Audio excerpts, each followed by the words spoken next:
Good stuff here on Girl Talk. That's right, I have a line. Yeah. I'm sorry. I'm like, lift and separate. Bring me spot. Much better than this, right? This just in. Literally doing like the robot. It's like Comical toys.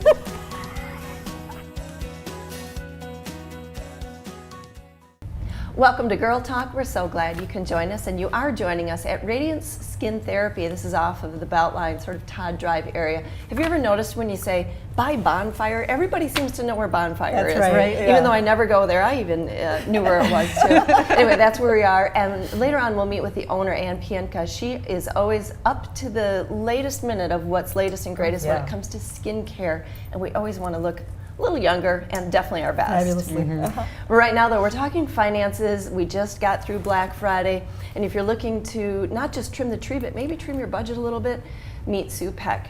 She's a CFP, owner and founder of Evolution Financial. Thanks for joining us today, Sue. Absolutely, thanks for having me. All right, so we're talking about getting things a little under control, maybe right at the beginning. What are some of the things that cause people to get out of control when it comes to spending, especially holiday season? A lot of it is looking to see what everybody around you is doing it. So it's the keeping up with the Joneses idea.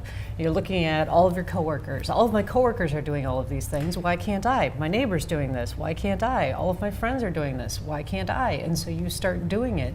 And eventually you see that they're spending all of this money and now you're spending all of this money, and it just starts to get out of control.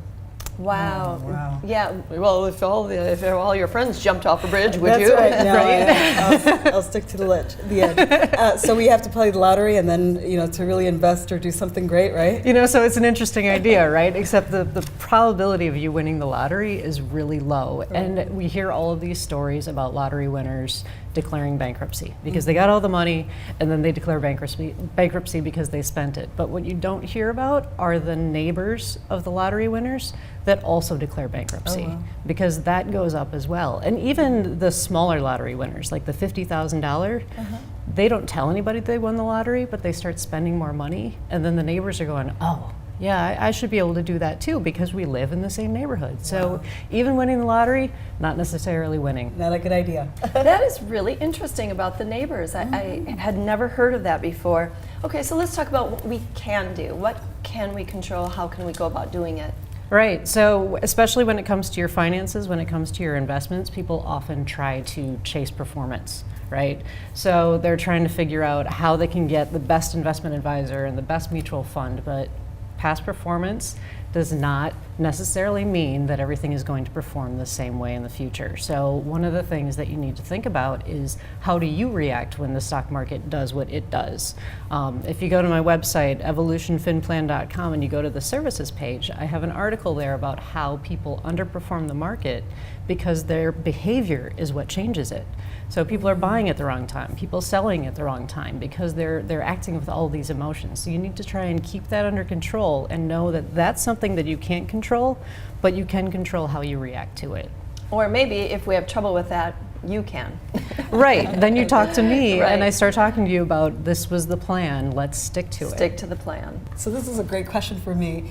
With so many wonderful and fun things you can do, how do you avoid overspending? There are a lot of fun things you can do, and there are a lot of cheaper, less expensive alternatives to those fun things. So we had friends in town this last week, and instead of going out to eat for a big dinner, we brought them into our house. We made soup, we had wine, we had a wonderful evening. We ended up spending 4 hours talking to each other, and we didn't have a waiter getting in the way and interrupting us. We didn't have other people bumping into us. It was a wonderful evening, and you just try and find those less expensive alternatives to do it. That's a great advice. It's important to do that, I think, otherwise we end up feeling deprived. So let's finish up with that one thing that you really do want to get, you really wish you could buy. Right, absolutely, and you can, but you have to understand that there's going to be a trade-off. You have to give something else up if you're going to buy that one thing that you really want to buy. So just remember, there's always going to be a trade-off. All right, thank you, Sue. We're out of time. We'll see you next time. Absolutely. All right, we're going to commercial break, but we'll be right back.